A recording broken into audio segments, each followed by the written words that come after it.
Hi friends, ಇವತ್ತಿನ ಅಮ್ಮನ ಲೋಕ ರೆಸಿಪಿಲಿ ನಾನು ನಿಮಗೆ ಮಶ್ರೂಮ್ ಕರಿ ಹೇಗೆ ಮಾಡೋದಂತ ಹೇಳ್ಕೊಡ್ತಿದ್ದೀನಿ. ಇದು ಒಂದು ಡಿಫ್ರೆಂಟ್ ಆಗಿರುವಂಥ ಮಶ್ರೂಮ್ ಕರಿ. ಹೇಗಪ್ಪ ಇದು ಅಂತ ಹೇಳಿದ್ರೆ, ನಾನು ಪ್ರೀವಿಯಸ್ ವ್ಲಾಗಲ್ಲಿ ಮಟರ್ ಪನ್ನೀರ್ ಕಡಾಯಿ ಹೇಗೆ ಮಾಡೋದಂತ ಹೇಳ್ಕೊಟ್ಟೆ. ಸೊ ಅದೇ ಬ್ಯಾಟರಲ್ಲಿ ಈ ಮಶ್ರೂಮ್ನ ಹೇಗೆ ಮಾಡ್ಬೋದು, ಹಾಗೆ ಕ್ವಿಕ್ಕಾಗಿ ತುಂಬ ಟೇಸ್ಟಿಯಾಗಿ ಎಲ್ಲಕ್ಕೂ ಹೊಂದ್ಕೊಳ್ಳೋಂಥ ಪೂರಿ, ಚಪಾತಿ, ಇಡ್ಲಿ, ದೋಸೆ, ಹಾಗೆ ಗೀ ರೈಸ್, ಅನ್ನ, ಮುದ್ದೆ ಎಲ್ಲದಕ್ಕೂ ಹೊಂದ್ಕೊಳ್ಳೋ ಅಂತಹ ಒಂದು ರೆಸಿಪಿ ಇದು. ಸೊ ಈ ರೆಸಿಪಿ ಹೇಗೆ ಮಾಡಿದೆ ವಿಡಿಯೋ ಸ್ಟಾರ್ಟ್ ಮಾಡೋಣ ಬನ್ನಿ.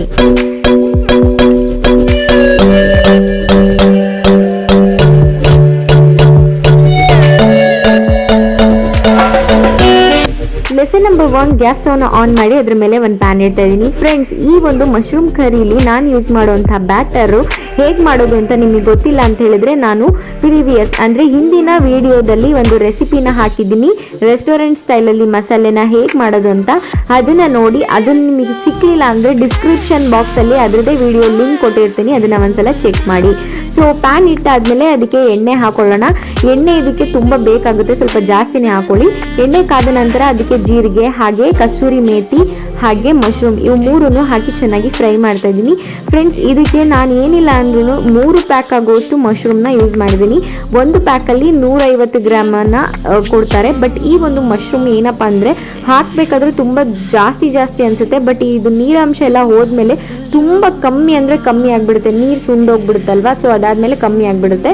ಸೊ ಆ ಎಣ್ಣೆಲಿ ಫ್ರೈ ಮಾಡಾದಮೇಲೆ ಅರಿಶಿನ, ಹಾಗೆ ಅದಕ್ಕೆ ಒಂದು ಸ್ವಲ್ಪ ಅಚ್ಚ ಖಾರದ ಪುಡಿಯನ್ನು ಹಾಕ್ತಾ ಇದ್ದೀನಿ.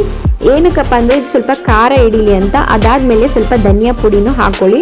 ಫ್ರೆಂಡ್ಸ್, ಅಚ್ಚ ಖಾರದ ಪುಡಿ ಅರ್ಧ ಸ್ಪೂನ್ ಹಾಕಿದರೆ ಧನಿಯಾ ಪುಡಿ 1 ಸ್ಪೂನ್ ಹಾಕೊಳ್ಳಿ. ಅದಾದಮೇಲೆ ಅದನ್ನು ಚೆನ್ನಾಗಿ ಮಿಕ್ಸ್ ಮಾಡ್ಕೋಬೇಕು. ಚೆನ್ನಾಗಿ ಇದು ಆ ಒಂದು ಖಾರ ಅಂದರೆ ಮಸಾಲೆಯಲ್ಲೇ ಚೆನ್ನಾಗಿ ಫ್ರೈ ಆಗಬೇಕು, ಅಂದರೆ ಮಗ್ಗಬೇಕು, ಅಲ್ಲಿ ತನಕ ಅದನ್ನು ಫ್ರೈ ಮಾಡ್ಕೊಳ್ಳಿ. ಇದು ನೀರು ಬಿಟ್ಕೋತಾ ಇದೆ ಅಲ್ವಾ, ಅದಕ್ಕೆ ನೀರು ಬಿಟ್ಕೊಂಡ ತಕ್ಷಣ ನಾನಿಲ್ಲಿ ರುಚಿಗೆ ತಕ್ಕಷ್ಟು ಉಪ್ಪನ್ನು ಹಾಕೋತಾ ಇದ್ದೀನಿ. ಉಪ್ಪು, ಹುಳಿ, ಖಾರ ಎಲ್ಲ ನಿಮ್ಮ ರುಚಿಗೆ ತಕ್ಕಷ್ಟು ಬಿಟ್ಟಿದ್ದು. ಸೊ ರುಚಿಗೆ ತಕ್ಕಷ್ಟು ಉಪ್ಪನ್ನು ಹಾಕಿದ್ಮೇಲೆ ಅದನ್ನು ಫ್ರೈ ಮಾಡ್ತಾ ಇದ್ದೀನಿ. ಫ್ರೆಂಡ್ಸ್, ಇದು ನೀರನ್ನ ಬಿಟ್ಕೋತಾ ಇದೆ. ನಾನು ಇದಕ್ಕೆ ಒಂದು ಸ್ವಲ್ಪ ನೀರು ಕೂಡ ಆ್ಯಡ್ ಮಾಡಿಲ್ಲ. ನೀವು ಅಬ್ಸರ್ವ್ ಮಾಡ್ತಾ ಇರ್ಬೋದು ಎಷ್ಟು ನೀರು ಬಿಟ್ಕೊಂಡಿದೆ. ಹಾಗೆ ಸ್ಟಾರ್ಟಿಂಗು ನೋಡಿದಾಗ ಎಷ್ಟು ಕ್ವಾಂಟಿಟಿಲಿ ಕಾಣಿಸ್ತಾ ಇತ್ತಲ್ವಾ. ಸೊ ಇವಾಗ ಅದು ನೀರೆಲ್ಲ ಬಿಟ್ಕೊಂಡಿದೆ. ಸೊ ಅದಾದಮೇಲೆ ಈ ಥರ ನೀರು ಬಿಟ್ಕೊಳ್ಳೋಕೆ ಸ್ಟಾರ್ಟ್ ಮಾಡಾದಮೇಲೆ ನೀವು ನಾನು ಸ್ಟಾರ್ಟಿಂಗು ಅಂದರೆ ಪ್ರೀವಿಯಸ್ ವ್ಲಾಗಲ್ಲಿ ಬ್ಯಾಟರ್ ಹೇಳ್ಕೊಟ್ಟಿದ್ದೆ ಅಲ್ವಾ, ಆ ಬ್ಯಾಟರ್ನ ಇದಕ್ಕೆ ಹಾಕಿದರೆ ಆಲ್ಮೋಸ್ಟ್ ಅಲ್ಲೂ ಈ ಒಂದು ಮಶ್ರೂಮ್ ಕರಿ ರೆಡಿ ಆಗುತ್ತೆ. ಬ್ಯಾಟರ್ನ ಹಾಕಿ ಚೆನ್ನಾಗಿ ಬೇಯಿಸಬೇಕು. ಈ ಒಂದು ಮಶ್ರೂಮ್ ಕರಿ ಇಡ್ಲಿ, ದೋಸೆ, ಪೂರಿ, ಚಪಾತಿ, ಹಾಗೆ ನಾನ್, ಬಟರ್ ನಾನ್, ಕುಲ್ಚಾ, ರೋಟಿ ಅಥವಾ ಗೀ ರೈಸ್ ಏನಾದರೂ ಮಾಡಿದ್ದೀರಾ ಅಂದರೆ ಅದಕ್ಕೆ, ಹಾಗೆ ಮುದ್ದೆ, ಅನ್ನ ಕೂಡ ತುಂಬ ಚೆನ್ನಾಗಿ ಅನಿಸುತ್ತೆ, ಹಾಗೆ ಸೆಟ್ ಆಗುತ್ತೆ. ಫ್ರೆಂಡ್ಸ್, ಈ ಒಂದು ಮಶ್ರೂಮ್ ಕರಿ ತುಂಬಾ ಕ್ವಿಕ್ಕಾಗಿ ಆಗಿಬಿಡುತ್ತೆ. ಆ ಒಂದು ಬ್ಯಾಟರ್ ಇದ್ಬಿಟ್ರೆ ನಿಮಗೆ ಕ್ವಿಕ್ಕಾಗಿ ಬೇಗನೆ ಆಗಿಬಿಡುತ್ತೆ. ಸೊ ಅದಾದಮೇಲೆ ನಾನಿಲ್ಲಿ ಮಸಾಲಾನ ಆ್ಯಡ್ ಮಾಡ್ತಾ ಇದ್ದೀನಿ. ಮಸಾಲ ಎಷ್ಟು ನೈಸಿಗೆ ಆಗಿದೆ ಅಲ್ವಾ, ಈ ಥರ ಮಸಾಲಾನ ರೆಡಿ ಮಾಡ್ಕೊಳ್ಳಿ. ಈ ಒಂದು ಮಸಾಲಾನ ರೆಡಿ ಮಾಡಿಕೊಂಡ್ರೆ 20ಕ್ಕೂ ಹೆಚ್ಚಿನ ಅಡುಗೆಗಳನ್ನ ನೀವು ಮಾಡ್ಬೋದು. ಆ ಮಸಾಲಾನ ಒಂದ್ಸಲಿ ಹೋಗಿ ನನ್ನ ಒಂದು ಅಮ್ಮನ ಲೋಕ ರೆಸಿಪೀಸ್ ಚಾನಲ್ಲಿ ನಿಮಗೆ ಸಿಗುತ್ತೆ, ಅದನ್ನು ಚೆಕ್ ಮಾಡ್ಕೊಳ್ಳಿ, ಹಾಗೆ ನೋಡ್ಕೊಳ್ಳಿ. ಅದಾದಮೇಲೆ ಒಂದು ಮಸಾಲ ಬ್ಯಾಟರ್ ಹಾಕಿದ್ಮೇಲೆ ಅದಕ್ಕೆ ಎಷ್ಟು ಕ್ವಾಂಟಿಟಿಲಿ ನಿಮಗೆ ಗೊಜ್ಜು ಬೇಕು ಅಂದರೆ ಒಂದು ಕರಿ ಬೇಕು ಅಷ್ಟು ಕ್ವಾಂಟಿಟಿ ನೀರು ಹಾಕ್ಕೊಳ್ಳಿ. ನಾನಿಲ್ಲಿ ಸ್ವಲ್ಪ ನೀರನ್ನೇ ಹಾಕ್ತಾ ಇದ್ದೀನಿ. ಯಾಕಪ್ಪ ಅಂತ ಹೇಳಿದರೆ ಕ್ವಾಂಟಿಟಿ ಸ್ವಲ್ಪ ಕಮ್ಮಿನೇ ಬೇಕು, ಅಂದರೆ ಆ ಒಂದು ಗೊಜ್ಜು ಥರ ಸ್ವಲ್ಪ ಕಮ್ಮಿ ಸಿಕ್ಕಿದ್ರೂ ಸಾಕು ನಮಗೆ.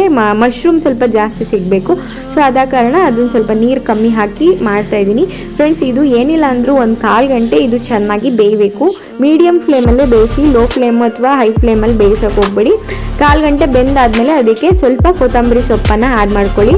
ಸೊ ಎಣ್ಣೆ ಬಿಟ್ಕೋತಾ ಇದೆ ಅಲ್ವಾ, ಎಣ್ಣೆ ಬಿಟ್ಕೋತಾ ಇದೆ ಅಂದರೆ ಆಲ್ಮೋಸ್ಟ್ ಅಲ್ಲಿ ಎಣ್ಣೆ ಮೇಲ್ಗಡೆ ತೇಲ್ತಾ ಇದೆ, ಇದು ಆಗಿದೆ ಅಂತ. ಸೊ ಆದ್ರೂ ಒಂದು 5 ಮಿನಿಟ್ಸ್ ಮತ್ತೆ ಕುಕ್ ಮಾಡ್ಕೊಳ್ಳಿ. ಕೊತ್ತಂಬರಿ ಸೊಪ್ಪು ಹಾಕೋದ್ರಿಂದ ರುಚಿ ಜಾಸ್ತಿ ಆಗುತ್ತೆ, ಹಾಗೆ ಎಲ್ದು ಕೂಡ ಆಗುತ್ತೆ. ಸೊ ಹೆಲ್ತಿ ವೇಲ್ ನೋಡೋದಾದರೆ ಈ ಒಂದು ಮಶ್ರೂಮ್ ತುಂಬಾ ಒಳ್ಳೆಯದು. ಸೊ ಲಾಸ್ಟಿಗೆ ಸ್ವಲ್ಪ ಬಟರ್ನ ಹಾಕ್ತಾ ಇದ್ದೀನಿ. ಲಾಸ್ಟಿಗೆ ಬಟರ್ ಯಾಕಪ್ಪ ಹಾಕ್ತಿದ್ದೀನಿ ಅಂತ ಹೇಳಿದ್ರೆ, ಈ ಒಂದು ಕರ್ರಿದು ತಿನ್ನಬೇಕಾದ್ರೆ ಬಟರ್ ಸ್ಮೆಲ್ಲು ಬಾಯೆಲ್ಲ ಹರಡ್ಕೊಬಿಡುತ್ತೆ. ಸೊ ಫಸ್ಟ್ ಹಾಕಿದ್ರೇ ಅಷ್ಟು ಚೆನ್ನಾಗಾಗಲ್ಲ. ಸೊ ಲಾಸ್ಟಿಗೆ ಹಾಕಿದ್ರೆ ತಿನ್ನಬೇಕಾದ್ರೆ ಆ ಒಂದು ಸ್ಮೆಲ್ಲು ನಿಮ್ಮ ಬಾಯೆಲ್ಲ ಹರಡ್ಕೊಳ್ಳುತ್ತೆ, ತುಂಬ ಚೆನ್ನಾಗಿರುತ್ತೆ.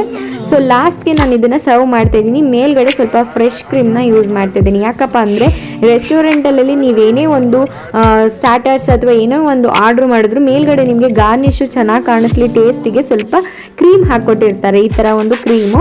ಸೊ ಇದನ್ನು ನಾನು ಯೂಸ್ ಮಾಡಿ ಒಂದು ಸರ್ವ್ ಮಾಡ್ತಾ ಇದ್ದೀನಿ. ಈ ಒಂದು ರೆಸಿಪಿ ತುಂಬಾ ಕ್ವಿಕ್ಕಾಗುತ್ತೆ, ಒಂದ್ಸಲ ಮಾಡಿ, ತುಂಬ ಮಕ್ಳಿಗಂತೂ ತುಂಬ ಇಷ್ಟ ಆಗುತ್ತೆ. ಸೊ ಈ ರೆಸಿಪಿ ಹೇಗಾಗಿತ್ತು ಅಂತ ನನಗೆ ಕಮೆಂಟ್ ಸೆಕ್ಷನಲ್ಲಿ ತಿಳಿಸಿ. ನಾನು ನನ್ನ ಮುಂದಿನ ವಿಡಿಯೋ ಜೊತೆ ಸಿಗ್ತೀನಿ. ಅಲ್ಲಿ ತನಕ ಟೇಕ್ ಕೇರ್ ಆಲ್.